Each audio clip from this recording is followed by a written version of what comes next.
Mon invité aujourd'hui, c'est Luc Ferry, philosophe, ancien ministre de l'Éducation nationale. Luc Ferry, évidemment, on va parler de l'école, mais il y a quand même beaucoup de sujets à avoir avec vous, notamment sur le travail du dimanche. On l'a appris donc ce matin, il y a une mission qui a été confiée à l'ancien président de la Poste, Jean-Paul Bailly. Il y a beaucoup de questions pour savoir si c'est une rupture par rapport à une forme de pacte dominical qui aurait été signé au moment de la séparation de l'Église et de l'État. Donc ça, c'est pour l'histoire. Mais sur le fond, est-ce qu'effectivement, c'est un curseur très important pour la société?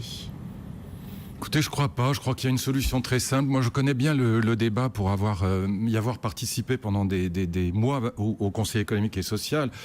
Bon, les catholiques disent en gros, c'est bien qu'il y ait un jour hors marchandisation. Pas seulement les catholiques, Jean Colombailly, c'est surtout les catholiques, parce que les syndicats ont une autre argumentation. Bah, alors, ils prennent aussi celle des catholiques volontiers, mais ils ont une autre argumentation qui est celle du fameux renard libre dans le poulailler libre. C'est-à-dire, il y aura évidemment un moyen de pression des chefs d'entreprise qui diront, si tu veux pas travailler le dimanche, t'es viré, etc. Bon, ça, c'est plutôt l'argumentation des syndicats, même s'ils prennent volontiers aussi d'autres flèches.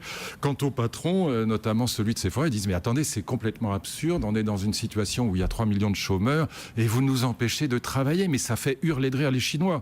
Bon, je crois que le meilleur moyen de trouver une solution... On n'a pas forcément envie que notre société se transforme en société chinoise, sur le plan social en tous les cas. Bah écoutez, en tout cas, eux, ils sont en train de sortir de la misère. Eux, ils ont très envie de travailler, je peux vous dire. Moi, je connais bien la Chine et je vous assure que nos débats syndicaux, ça les fait hurler de rire. Donc, il y a aussi une part de vérité là-dedans qu'il faut entendre. Bon, moi, je suggérerais une solution qui est très simple, c'est simplement la solution démocratique, dire qu'il faut qu'il y ait dans chaque entreprise qui veut travailler le dimanche un vote secret des salariés. Ça obligerait le patron à faire des propositions qui tiennent la route et du coup, majoritairement, les salariés décideraient s'ils veulent que leur entreprise ouvre le dimanche ou pas. Voilà. Et par ailleurs, je considère que les religions ont tout à fait le droit d'exprimer leur position, mais enfin qu'on est dans une société laïque et que c'est donc pas à elle de faire la loi. Voilà. Donc, il me semble que cette solution démocratique, pourquoi pas démocratie d'entreprise, avec un vote secret, et encore une fois, ça obligerait le patron à faire des propositions telles que ce soit gagnant-gagnant, comme on dit.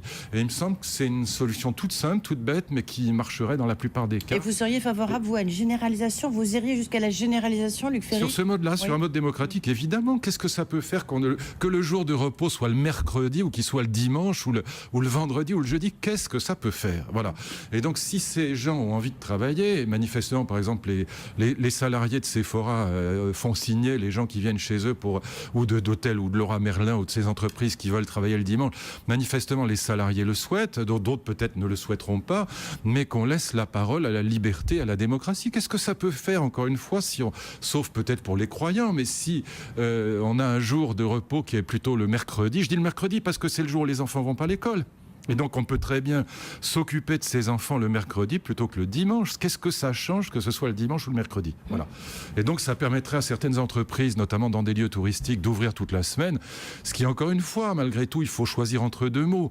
Dans un pays où il y a 3 millions de chômeurs, empêcher les gens de travailler ne paraît pas être l'idée du siècle. Vous publiez